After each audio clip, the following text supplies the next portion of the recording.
Hari ini kita belajar tema 1 subtema 2 kegiatan pembelajaran 1 kebersamaan dalam keberagaman. Anak-anak, pada materi kali ini yang akan kita bahas adalah bahasa Indonesia, IPA, dan IPS. Assalamualaikum warahmatullahi wabarakatuh. Selamat pagi anak-anak yang saya sayangi. Semoga kalian semua dalam kondisi sehat walafiat sehingga bisa mengikuti kegiatan ini dengan penuh semangat walaupun belajar di rumah saja. Sebelum melakukan kegiatan belajar, jangan lupa berdoa terlebih dahulu agar diberi kemudahan dan kelancaran.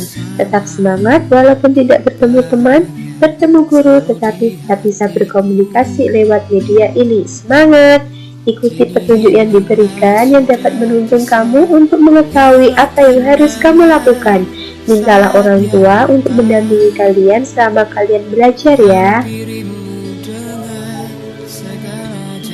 Materi yang pertama adalah bahasa Indonesia kompetensi dasar 3.1 dan 4.1, yaitu tentang gagasan pokok dan gagasan pendukung. Sebelumnya, anak-anak telah mengenal apa itu gagasan pokok dan gagasan pendukung. Agar kita lebih terampil, marilah kita berlatih dalam menentukan gagasan pokok dan gagasan pendukung pada teks bacaan keberagaman agama di kampung rukun pada LKS Cemara kalian. Setelah itu, mari kita susun dalam tabel yang sudah disediakan. Berikutnya akan kami coba untuk menampilkan contoh dari salah satu paragraf yang ada di bacaan keberagaman agama di kampung rukun, yaitu paragraf pertama, di mana dalam bacaan tersebut isinya adalah Maya, Marta, Roni, Wayan, Dharma, dan Cici merupakan warga kampung rukun. Warga kampung rukun memiliki keberagaman agama karena memeluk agama yang berbeda-beda. Misalnya, Maya memeluk agama Islam, Marta agama Kristen, Roni Katolik, Wayan agama Hindu, Dharma agama Buddha, dan Cici memeluk agama Konghucu. Oleh karena itu, memeluk agama yang berbeda-beda, mereka juga merayakan hari besar yang berbeda-beda. Nah, dari paragraf tersebut akan kita susun gagasan pokok dan gagasan pendukungnya. Setelah kita membaca, kita dapat mengambil inti dari bacaan tersebut bahwa paragraf pertama menyatakan bahwa keberagaman agama warga kampung rukun. Sedangkan gagasan pendukungnya ada warga kampung rukun, agama yang dianut oleh kampung rukun, perayaan hari besar yang berbeda.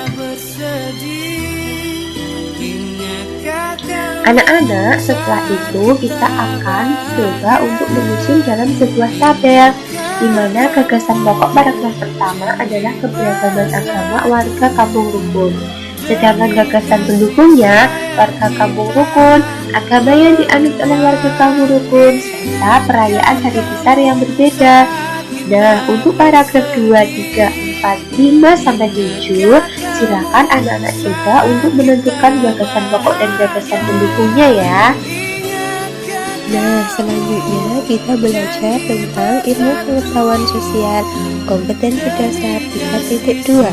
Nah, tadi kita sudah membaca tentang keberagaman agama di kampung rukun. Nah, sekarang dari masing-masing tokoh kita identifikasi agamanya, tempat ibadah, hari raya, kitab, dan waktu perayaan hari raya, dan kita masukkan dengan melengkapi tabel yang sudah disediakan. Dengan demikian, kita sudah belajar tentang keberagaman agama yang ada di Indonesia. Anak-anak, sekarang kita lanjutkan dengan ilmu pengetahuan alam kompetensi dasar 3.6 dan 4.6 tentang sumber bunyi dan proses terjadinya bunyi. Nah, kira-kira bagaimana kita dapat mendengarkan bunyi melalui telinga kita ya? Mari kita simak video berikut ini. Kita awali dengan belajar tentang bagian-bagian telinga. Tahukah kamu bahwa telinga kita dibagi menjadi 3 bagian loh? Ada telinga luar, telinga tengah, dan telinga dalam. Setiap bagian-bagian mempunyai fungsi tersendiri. Yang pertama, telinga luar. Telinga luar berfungsi untuk menampung gelombang bunyi. Nah, telinga luar terdiri atas 3 bagian. Bagian yang pertama adalah daun telinga. Daun telinga berfungsi menangkap gelombang bunyi dan tersusun dari tulang rawan sehingga dapat melindungi dari kotoran telinga. Kemudian lubang telinga. Lubang telinga terletak di pangkal daun telinga, mempunyai fungsi tempat masuknya bunyi ke dalam telinga kita. Bagian yang ketiga ada saluran pendengaran, merupakan penghubung antara lubang telinga dengan gendang telinga. Fungsinya untuk meneruskan gelombang bunyi ke gendang telinga kita. Nah, itulah bagian-bagian pada telinga luar. Selanjutnya, kita akan mempelajari tentang telinga tengah. Telinga tengah berfungsi meneruskan bunyi dari telinga luar ke telinga dalam melalui tulang pendengaran. Bagian-bagiannya yang pertama terdiri atas gendang telinga, berfungsi untuk menerima gelombang bunyi yang ditangkap daun telinga. Gendang telinga akan bergetar ketika menerima gelombang bunyi. Selanjutnya adalah tulang pendengaran. Tulang pendengaran terdiri atas tulang martil, tulang landasan, dan tulang sanggurdi. Ketiga tulang ini menghubungkan gendang telinga dengan tingkap jorong yang ada di telinga bagian dalam. Fungsi dari tulang pendengaran adalah meneruskan gelombang bunyi dari gendang telinga. Selanjutnya adalah saluran eustasius. Saluran eustasius yaitu saluran penghubung telinga tengah dan rongga mulut. Berfungsi menyeimbangkan tekanan udara di dalam dan di luar telinga kita. Nah, itulah bagian-bagian telinga tengah. Selanjutnya kita akan belajar tentang telinga dalam.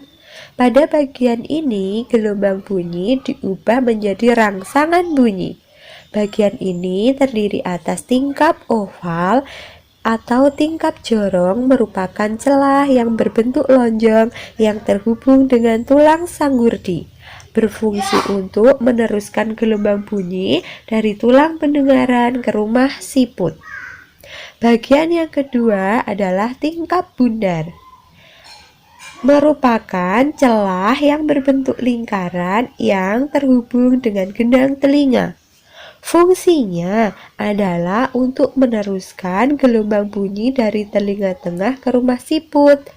Bagian yang ketiga adalah koklea atau yang disebut dengan rumah siput, berbentuk seperti cangkang siput berisi ujung-ujung saraf pendengar dan cairan endolimfe. Berfungsi menerima gelombang bunyi yang menjadi rangsangan bunyi untuk diteruskan ke saraf pendengaran. Nah, bagian yang keempat adalah saraf pendengaran.